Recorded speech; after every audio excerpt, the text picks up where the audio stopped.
Bueno, muy buenas tardes a todos. Continuando con los temas que contienen el módulo de medicina crítica en el área de asistencia y mecánica, empezaremos con el día de hoy recibiendo al licenciado Hernán Cesario.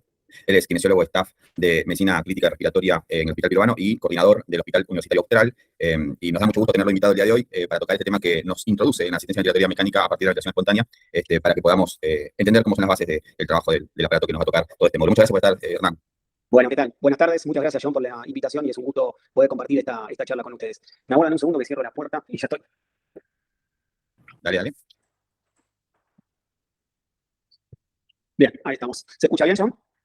Sí, perfecto. Bueno, perfecto. Bueno, gracias nuevamente por la invitación, es un gusto poder compartir con ustedes esta charla. De lo que voy a hablar ahora es fisiología respiratoria aplicada a la ventilación espontánea. Si quieren en algún momento hacer una pregunta, lo que les sugiero es que lo dejen en el chat y al finalizar la charla la puedo contestar. Bien, vamos. Como índice vamos a ver todas estas cosas, ¿sí? Ventilación pulmonar, objetivo de la ventilación espontánea, diferencia de presiones, relacionar el volumen con la presión, ventilación espontánea versus ventilación mecánica, ecuación de movimiento respiratorio y compliance y resistencia.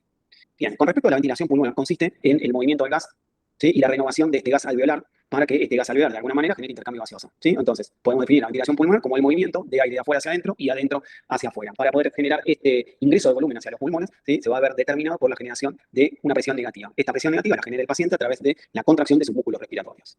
Como objetivos de la ventilación espontánea hay algunas cosas a tener en cuenta, como por ejemplo mantener un adecuado intercambio gaseoso, o sea, mejorando la ventilación alveolar y la oxigenación arterial, mantener un adecuado volumen pulmonar, esto tiene que ver manteniendo una capacidad residual funcional normal o tratar de llegar hacia esa normalidad, tener una correcta compliance y evitar todo lo que sea atrapamiento aéreo, ¿sí? Sea por disminución de la elastância o sea por limitación del flujo respiratorio. Y cuando uno llega a este punto, que es reducir el trabajo ventilatorio, o sea, disminuir la carga de los músculos respiratorios o evitar la fatiga muscular, esto no se va a poder llevar adelante o a cabo con la ventilación espontánea, pero sí lo vamos a poder realizar a través de la ventilación mecánica.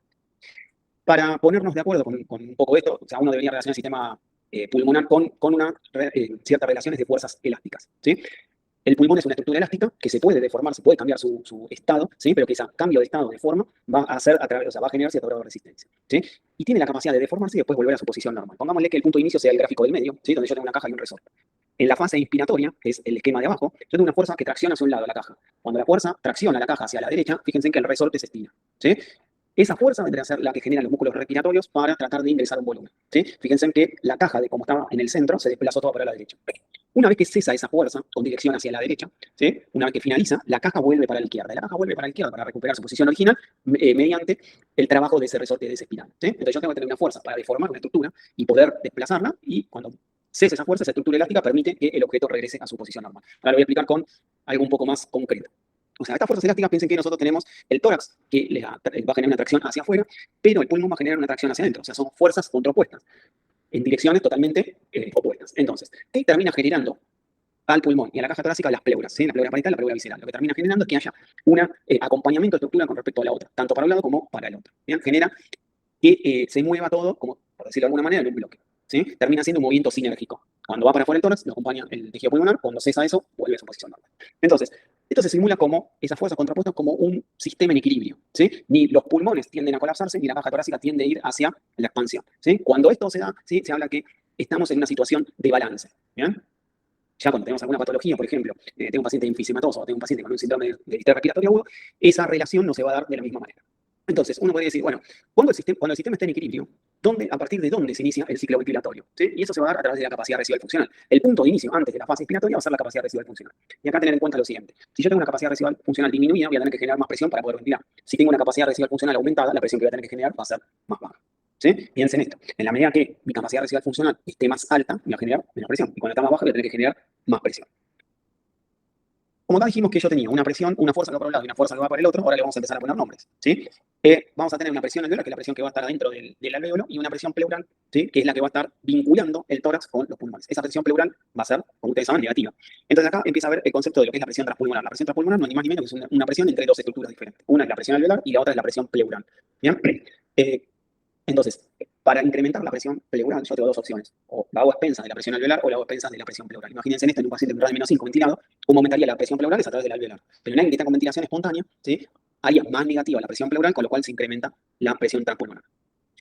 Y este es un esquema viejo de cómo uno diría, bueno, cómo se genera todo ese ingreso de volumen, ¿no? Yo estoy en el gráfico de la izquierda, donde está todo en equilibrio, ¿sí? Los pulmones no están colapsados, tienen un volumen residual y a través de la generación de presión o de una contracción muscular, genera un delta de presión hacia los pulmones y termina ingresando el aire. Esto se da a través de la ecuación del movimiento del sistema respiratorio, donde del lado izquierdo tenemos la presión muscular, ¿sí? Y va a ser igual a el flujo por la resistencia más el volumen por la elastancia. Esas dos partes van a ser cargas resistivas y cargas elásticas que la presión va a tener que vencer para que termine ingresando un volumen de aire. Como ustedes saben, la presión habitualmente cuando uno ventila de forma espontánea es negativa, ¿sí? Y cuando se ventila a alguien de forma mecánica es presión positiva, ¿sí? Piensen que durante X cantidad de tiempo usted tiene un paciente que está ventilando generando presión negativa y cuando lo ventilan, ¿sí? Terminan ventilándolo a presión positiva. Y sobre todo cuando cuando el paciente está con algo de ventilación espontánea, pero con asistencia ventilatoria mecánica, va a haber un rol de dos presiones, ¿sí? Una la que genera el paciente y la otra la que genera el ventilador. En la medida, situándonos en los gráficos de la izquierda, yo voy a tener cambios del volumen, flujo de aire, presión esofágica, presión alveolar. Una vez que empieza a caer la presión esofágica, que es el homólogo de la presión pleural, la presión alveolar también cae.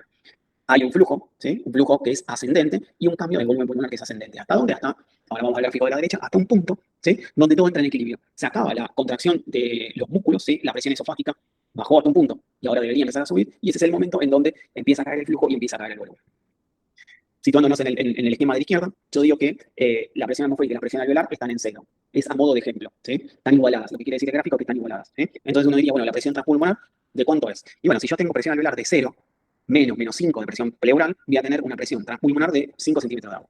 Si vamos al gráfico de la derecha, como hay un ingreso de volumen, hay un aumento, ¿sí? De la presión alveolar y hay un aumento de la presión pleural. Yo ahora tengo presión alveolar de -1 con presión pleural de -8, voy a tener una presión transpulmonar de +7. ¿Sí? El gráfico de la izquierda es al final de la expiración, donde está todo en equilibrio, y el gráfico de la derecha es un ejemplo del inicio de la inflación o de la fase expiratoria. Cuando uno habla de ventilación pulmonar, ¿sí? Se dice que para que se produzca la ventilación espontánea debe haber una serie de resistencias que se deben ir venciendo, ¿sí? O esto se llama también como impedancia del sistema respiratorio. ¿Qué es la impedancia del sistema respiratorio? Está compuesta por estas dos resistencias. Una resistencia dinámica y una resistencia elástica. La resistencia dinámica es aquella que tiene que ver con el flujo de aire de gas pasando por las vías de conducción. Y la resistencia elástica es la que se opone, ¿sí? A la deformación del cuerpo elástico, ¿sí? Y está relacionada directamente con la distensibilidad o la compliance y la elastancia. Ahora vamos a usar este esquema para poder ejemplificar un poco lo que es la ventilación espontánea. Yo tengo vía aérea y alveolos. Partimos de la capacidad residual funcional. Genero contracción muscular, la presión alveolar se hace más negativa con respecto a la presión atmosférica, se genera un delta de presión entre la presión atmosférica y la presión alveolar y se genera un flujo inspiratorio. ¿Bien? Ahora yo partí de una estructura y ahora tengo otra estructura. ¿Bien? Esa presión, ¿sí? Que se generó fue solamente para vencer el flujo, ¿sí? Para la generación del flujo y vencer la resistencia del pasaje de un gas a través de un conducto, ¿sí? Le vamos a llamar presión resistiva. Acá, como yo partí de capacidad residual funcional y ahora el alveolo crecido de tamaño, tengo un delta de volumen, ¿sí? Ese delta de volumen va a ser la presión que se tiene que generar, esa presión elástica, para vencer, para entregar un volumen o generar ese delta de volumen, ¿sí? Por la elastancia, ¿sí? Un pequeño repaso. Siempre tengo que generar presión. Esa presión va a estar para vencer primero la vía aérea de conducción, que es flujo por resistencia, y después va a tener que vencer todo lo que es la estructura alveolar, que le vamos a llamar presión elástica, que va a ser ingresar un volumen y deformar una estructura. ¿Bien? Situándonos en este esquema, vamos a tener diversas cuestiones.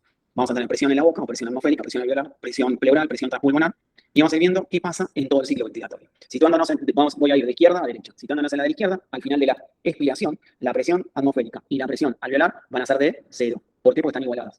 La presión pleural, la presión transpulmonar va a ser de 5. Y la presión pleural va a ser de -5. Cuando vamos al otro que sigue, que se titula inspiración parcial, yo tengo un delta de presión entre la presión de la boca y la presión alveolar, es ese -1. Como se genera contracción muscular, es esa flecha roja -5, se genera también un incremento de la presión pleural, ese -8. Con lo cual la resultante -8 más -1, ¿sí? Termina siendo 7 de presión pleural. Como sigue la contracción, ya vamos a que se titula final de la inspiración, o sea, vamos a llegar a la capacidad pulmonar total, la presión pleural fue incrementándose, con lo cual termina generando 9 de presión transpulmonar. Una vez que termina la fase inspiratoria, otra vez la presión de la vía aérea con la presión alveolar se igualan, no hay flujo, ¿sí? Hasta que la presión dentro del alveolo es mayor a la atmosférica y por diferencia de presión el aire empieza a salir. La presión pleural, que era -5, -8, -9, empieza a bajar, a hacerse menos negativa, ¿sí? Y la presión transpulmonar empieza a disminuir. ¿Bien? Es un poco el mismo ejemplo que di hace un rato, ¿sí? Con otro esquema. Bien, vamos a tener que el pulmón es una estructura elástica y como toda estructura elástica va a tener dos variables. Una que le vamos a llamar la compliance, ¿sí? ¿Qué es la compliance? Es la capacidad de distenderse, de formarse una estructura elástica. Esa compliance la vamos a ver como el volumen sobre el delta de presión. Y va a ser la representación de tantos mililitros sobre tantos centímetros de agua. ¿Bien? Si nosotros tomamos como la compliance normal es de 100, podemos decir, si yo tengo 100 arriba y abajo 1 centímetro de agua, que cada 1 centímetro de agua que yo genere voy a ingresar 100 mililitros. ¿Sí? Si la ventilación, estandarizamos una ventilación que yo debería ingresar 500 mililitros de volumen, puedo decir que para meter 500 mililitros de volumen voy a tener que generar 5 centímetros de agua. Y la elastasia es un poco la inversa. ¿Cuántos centímetros de agua ¿sí?, de presión que voy a poder generar para sacar ese volumen que había ingresado en un momento, ¿sí? Uno es la presión para deformar y el otro es la presión para vaciar la estructura alveolar, ¿sí? Imagínense que en diversas patologías yo voy a tener alterado por ahí la compliance y también voy a tener alterada la elastancia, ¿eh? O en otras compliance, como por ejemplo, un paciente enfisematoso, la elastancia va a estar disminuida.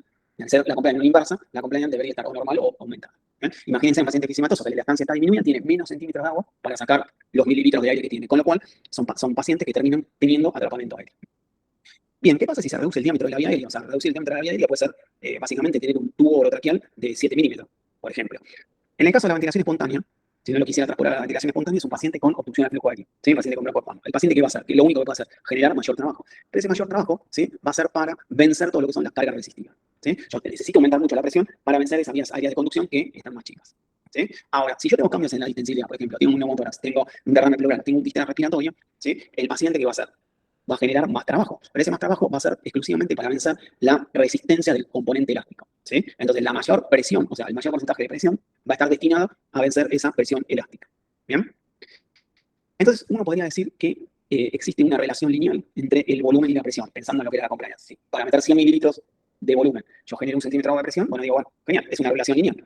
Cada 2 centímetros, se genera 2 centímetros, ingreso 200 de volumen. Bueno, si uno lo toma literalmente de esa manera, es así, pero sabemos que en la práctica no, ¿sí? Hay veces que yo genero más presión, ¿bien?, pero no tengo consecuentemente el ingreso de volumen. Por ejemplo, un paciente con broncoespasmo, ¿sí? Por ejemplo, un paciente con distrés respiratorio, un paciente con una neumonía grave de la comunidad, un paciente con empiema, genera presión porque está ventilando de forma espontánea, pero no se corresponde con la relación lineal para el ingreso de volumen. O el paciente distresado, yo lo estoy ventilando, y para meter un volumen determinado tiene que generar mucha presión, con lo cual ahí se pierde esa relación lineal, ¿bien? Eso va a tener que ver con la complacencia, ¿sí?, complacencia de la estancia o las resistencias de la vía aérea, ¿bien? ¿Qué pasa si yo le digo a un paciente, digo, bueno, para evitar que te atelectasias necesito que dupliques tu volumen, ¿sí? Si yo le digo al paciente que duplique su volumen, que en vez de ventilar a 300 mililitros, ventila a 600 mililitros, ¿sí?, la única opción que va a tener el paciente es generar presión. Y va a tener que generar ese incremento de la presión, ¿sí?, va a estar asociado a un mayor ingreso de flujo. ¿Cómo logro hacer esto? A través de la generación de mayor presión muscular, ¿bien?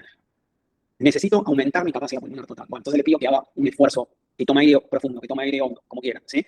Eso va a generar que aumente el flujo. Si aumenta el flujo en el tiempo, ingresa más volumen, ¿bien? ¿Qué pasa si yo quiero generar más BT? Bueno, un poco lo que estuvimos hablando recién, ¿sí?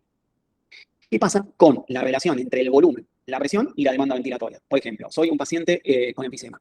Por más presión que genere, no meto tanto volumen porque no entra y no puedo satisfacer mi demanda ventilatoria. Soy un paciente asmático, tengo incrementada la resistencia, genero mucha presión y para meter ese volumen y cubrir la demanda ventilatoria, por ahí llego a que uno se canse o se agote. Pero cuando está relacionado todo esto, ojo, puede estar aumentada el consumo de oxígeno, ¿bien? Fíjense en que si uno pudiese generar esta relación lineal, sería lo ideal. Pero la realidad es que a veces nuestros pacientes no lo logran resolver.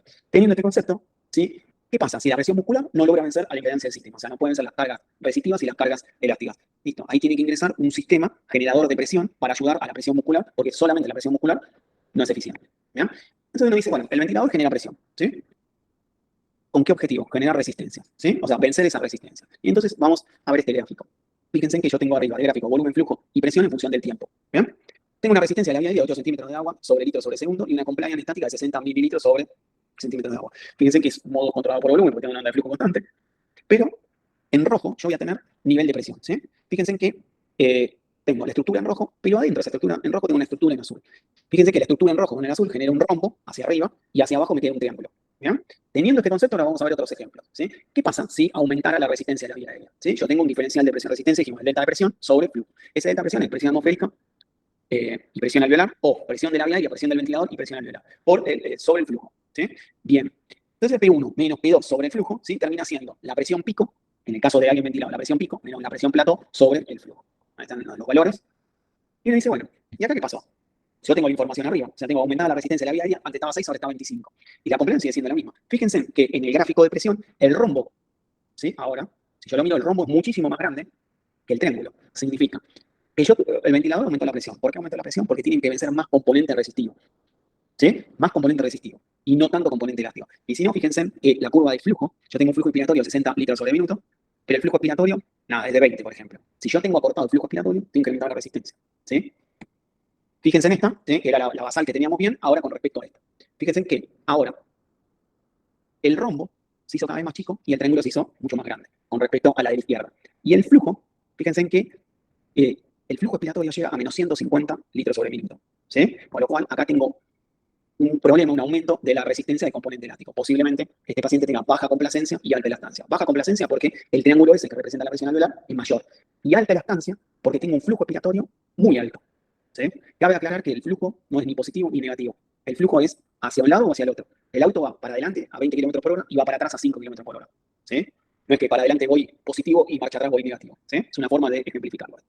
Entonces, esa ecuación del movimiento, básicamente es lo que uno tiene que tener en cuenta para decir, bueno, ¿dónde está el problema del paciente que viene con ventilación espontánea o cómo puedo solucionar el inconveniente en el paciente que viene, ¿sí?, con alteración y lo tengo que solucionar con un ventilador? La presión del sistema respiratorio va a ser igual a la presión de la vía aérea o a la presión muscular o a las dos juntas.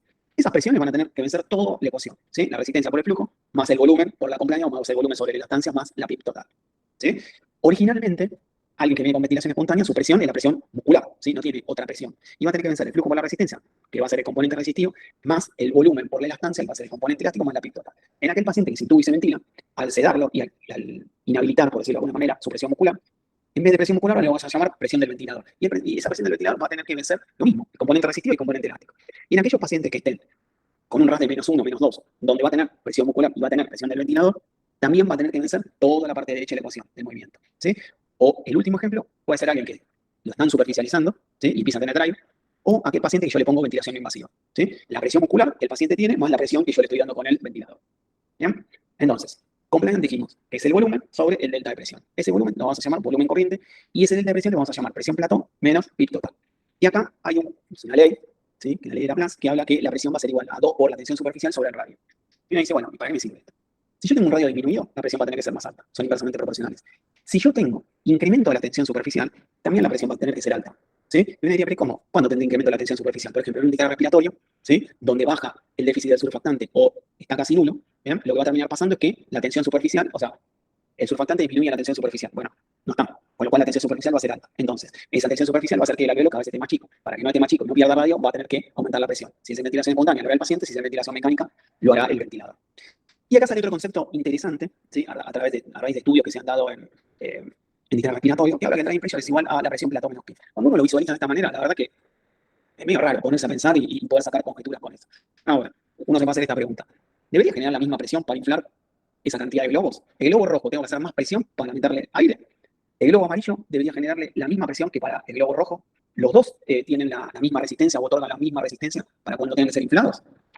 Entonces uno dice, bueno, esa presión va a depender de dos cosas. El continente al que yo le quiero meter cierto volumen y la presión muscular. Si el continente es chico, la presión va a tener que ser alta. Y la otra es, por ejemplo, el paciente neuromuscular, por más que tenga su estructura pulmonar sana, no tiene generador de presión. ¿Bien? Entonces, esta es la forma típica para visualizar lo que es el drive pressure, que uno dice, bueno, la plató menos la PIB, ¿sí? Pero yo puedo empezar a relacionar, ¿sí? Plató menos PIB. Si yo le pongo el volumen, es lo mismo que la compliance. ¿Bien? Entonces, voy a terminar diciendo que el drive pressure es el volumen sobre la compliance.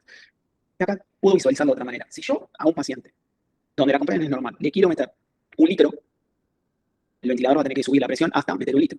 ¿Se entiende? Si el volumen es, no sé, 400 mililitros, pero la compliance es baja, para poder meter esos 400 mililitros en un continente más rígido, al ventilador no le va a quedar otra que aumentar la presión, ¿sí? Entonces, ¿qué presión? Un concepto, ¿qué presión tengo que generar para meter un volumen adentro de un continente? ¿Sí? Y es un círculo en donde yo voy a tener que empezar a ver cómo lo resuelvo.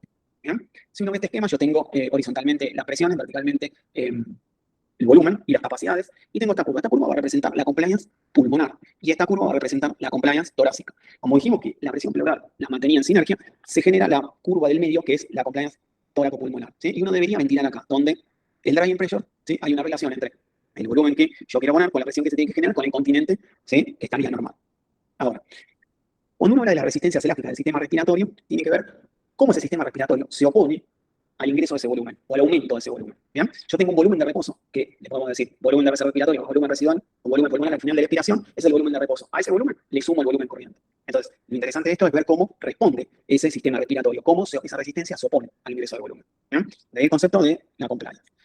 Bien, sabemos que la resistencia al flujo de aire es ese movimiento, ¿sí?, que se va a dar, ese flujo, ¿sí?, que va a estar dispensando un fluido a través de un conducto, ¿sí? Ese fluido a través de un conducto también va a tener cierto grado de resistencia. Y la resistencia va a depender un poco de la presión. Si la resistencia es alta, voy a tener que generar más presión, ¿sí? Bien. Recuerden que cuanto más laminar sea su flujo, menos resistencia voy a tener, cuanto más turbulento, ¿sí? Va a básicamente aumentar la resistencia. Y va a depender la resistencia también de la velocidad, la característica de la dimensión, la densidad y la viscosidad, ¿sí? Todo eso puede incrementar la resistencia del pasaje de flujo. Nosotros básicamente lo que podemos hacer es trabajar sobre dos cosas, ¿sabes? Densidad y viscosidad, básicamente manejamos fluidos donde no cambia la densidad y la viscosidad del fluido gaseoso, pero sí sobre la característica de la dimensión. O sea, yo pongo un tubo 6 y me pongo un tubo 8, ¿bien? O si yo aumento el flujo, yo quiero aumentar el flujo, para aumentar el flujo, la única consecuencia es aumentar la presión. Si aumenta la presión, también va a terminar aumentando la resistencia. ¿Ya? Esto es un poco lo que vimos. Con respecto a cómo calculo yo la compliance, contra compliance, hay dos, son dinámicas, son estáticas, ¿cómo me sirve? Y la que nos va a servir para tener datos, ser objetivo, poder calcular la impresión, ver si mi terapéutica es injuriante o no, va a ser la compliance estática. ¿Bien? Y esa compliance estática, sí o sí, se hace en modo controlado por volumen, con onda de flujo constante, porque me va a permitir a mí generar una, como se ve en los gráficos de presión y de flujo, una pausa inspiratoria. ¿Sí? Esa pausa inspiratoria que permite que el flujo no se vaya, ¿sí? Genera que la presión que entró de golpe se pueda redistribuir. Y con eso puedo sacar cuánto es la presión alveolar que el paciente tiene, y hacer el cálculo del dry pressure y hacer el cálculo de la compliance. Teniendo una buena compliance, la presión debería ser baja. Teniendo una mala compliance, una compliance baja, ¿sí? La presión debería aumentar. Algo como para tener en cuenta. Los números sirven si me aportan algo. O sea, yo sé que 60 es la compliance normal de ventilada. Cuando el paciente tiene 20. La respuesta después del número no es, y sí, está baja. Sí, yo sé que está baja. Esos 20 representan el 30% de la compliance normal. O sea, al paciente le falta el 70% de la compliance. Entonces, por eso tiene presiones altas. ¿Bien? O sea, asociar los números con una conclusión. Bien, fíjense en esto que parecía la otra que vimos. ¿Y qué pasa? Partimos de acá. Si yo tengo mi comida torácico-pulmonar, es esa línea verde, sí está por encima del punto de equilibrio. Este paciente, ¿sí? ¿Qué patología podría llegar a tener? Un paciente enfisematoso, donde con menos, o sea, parte más arriba, su capacidad residual funcional está aumentada. ¿Por qué? Porque tiene atrapamiento. ¿Ya? O porque al tener disminuida la elastancia no logra eliminar el gas al final de la expiración. Y lo que pueden ver acá es que con poca presión llega a alcanzar su capacidad pulmonar total más rápido. En cambio, ¿sí? Tiene un comportamiento donde la complacencia está disminuida. ¿Por qué? Porque tiene que generar más presión que el verde, ¿sí? Pero no tiene tanta ganancia de volumen. Cuando uno hace monitoreos y puede visualizar esto en los bucles de presión-volumen, puede cerrar un concepto de la evaluación del paciente, la evaluación ecográfica del paciente, la apreciación de, no sé, una tomografía, ¿sí? Y una valoración clínica. ¿Ya? Entonces, para ir resumiendo un poco. Yo tengo que debería ventilar en esa zona, debería tener muy presente este concepto, ¿sí? Por ejemplo, un paciente neuromuscular, muscular, ¿cómo está el drive pressure? Bajísimo. ¿Por qué? Porque no entra nada de volumen. ¿Por qué no entra nada de volumen? Porque la compliance es baja. No, porque no tiene un generador de presión. O sea, la presión es baja. La bomba muscular no es eficiente. ¿Sí? Si tuviese que tener un paciente, si lo calculase en un paciente POC, y posiblemente el drive pressure sea bajo. Ahora, si yo lo calculo o en un titular respiratorio o en alguien con subterráneo pleural y ascitis, y seguramente al tener el continente bajo, ¿sí? La presión tiene que ser más alta. ¿Bien? Entonces, tener en cuenta este concepto para ver dónde está posicionada la capacidad, la compliance torácico-pulmonar, tener en cuenta la ecuación del movimiento. ¿Bajo qué concepto estoy? Estoy en la de arriba, tengo presión del ventilador, el paciente está sedado. Estoy en la del medio, el paciente tiene interacción. Hay dos presiones, la muscular y la ventilatoria. O el paciente está con ventilación espontánea, la única opción que tengo es que el paciente esté en ventilación espontánea. ¿Sí? Bueno, eso es todo, espero no haberlos mareado. Pero bueno, dejo de compartir, así. Bueno, muy bien. Perfecto. Hay bastante data que seguramente tienen que procesar los chicos. Hay temas que seguramente han escuchado, otros que recién están escuchándolo, así que dejamos abiertas las preguntas para las dudas. Esta cuestión justamente se da con la intención de que puedan revisarlas repetidas veces, que puedan frisar, que puedan entenderlo tras analizarlo. Y recién allí, a pesar de que uno lee y repasa continuamente estas clases, siempre uno tiene cositas interesantes que descubre y que hacen falta refrescar. Así que perfecto. ¿Hay alguna pregunta que quiera hacer el público? A ver si alguien deja en el chat algo. No. Bueno, yo creería que como conceptos básicos para el ingreso, para interpretar cómo es nuestro pase de lo que es la habitación espontánea a la asistencia respiratoria mecánica, hemos hecho la introducción necesaria. La siguiente clase tiene justamente con este avance sobre la asistencia respiratoria mecánica, y la clase entrante es donde empezamos a hablar de modos que seguramente nos volverá a acompañar Hernán en la clase de lunes. Así que Hernán, te quiero dar muchas gracias, te quiero agradecer bastante. Si no hay alguna pregunta, vamos a dar entonces por terminar la reunión y nos estaríamos viendo el viernes que viene. Bueno, para cerrar entonces, nos estamos viendo el lunes que viene. Bien, bueno, muchas gracias a todos por estar presentes, a vos, John, por la invitación, y bueno, nos estaremos viendo en la próxima charla. Buenísimo, genial. Hasta luego. Nos vemos.